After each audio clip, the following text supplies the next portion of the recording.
Now, gentlemen, in this country, our courts are the great levelers.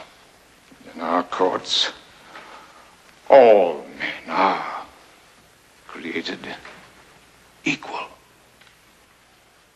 We hold these truths to be self-evident, that all men are created equal, that they are endowed by their Creator with certain unalienable rights. My name is Harvey Milk, and I'm here to recruit you. On the Declaration of Independence, it is written, all men are created equal.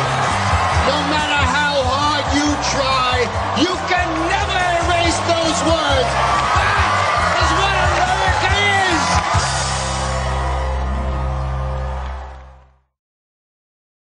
The founding document of American liberty, the Declaration of Independence, which was written by Thomas Jefferson, a man who owned slaves, is about the creation of a nation that would sanction slaveholding.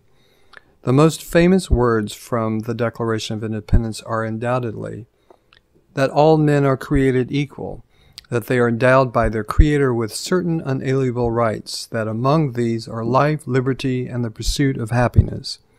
It's quite clear from the facts and actions spurred by these words and the battle undertaken in their defense that the men who drafted and adopted the Declaration of Independence did not have the idea of actual equality for all men in mind.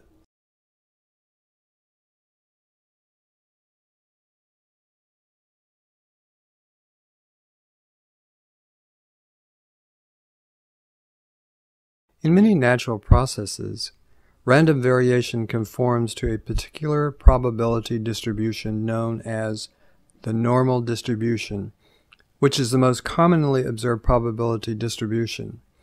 Mathematicians de Moivre and Laplace used this distribution in the 1700s.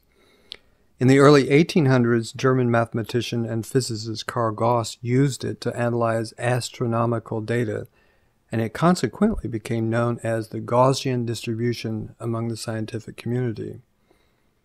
The shape of the normal distribution resembles that of a bell, so it sometimes is referred to as the bell curve, as this example demonstrates. Remember, keep your biopsychosocial microscope in your toolkit.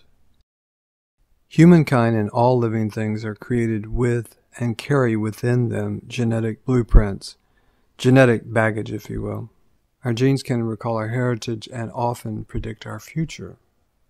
No two humans are the same. Even identical twins do not have identical genetic blueprints. Some folks are predisposed for shortness, some for tallness, some for thickness, and some for thinness. Often these are biological predispositions, genetic baggage. Personality psychologists have been able to identify genetic personality predispositions. Parents will always comment on the very different personalities of their children, recognizable in early childhood. Your home, the environment, the country, and the times we live in all influence and contribute to our social similarities and differences. Health and illness often have blueprinted predispositions, cancers, diabetes, hypertension, etc. While governments may attempt to level the playing field so that we all have equal rights and opportunity, it is self-evident that we are not created equal, and that our futures are dependent on the interactions of our biological mechanisms, psychological processes, and social influences, and of course luck. And luck, as you know, comes in two distinct forms. As health and educational professionals, it's important that we are trained to recognize these individual differences and provide unique services that complement these special differences. It's important to remember that one of the reasons for the development of the science of statistics is simply that you cannot measure all things. However, by using mathematical formulas, we can identify central tendencies, that is, what we call an average or a mean. But remember that in every bell curve there are tails, and every individual in that curve has their own genetic tale to tell. Statistical central tendencies are important in identifying risk factors, but they are merely central tendencies, not unique, individual, one-of-a-kind human beings. Hopefully, you will put this concept in your toolbox and use it forever, as a health and educational professional and as a human being.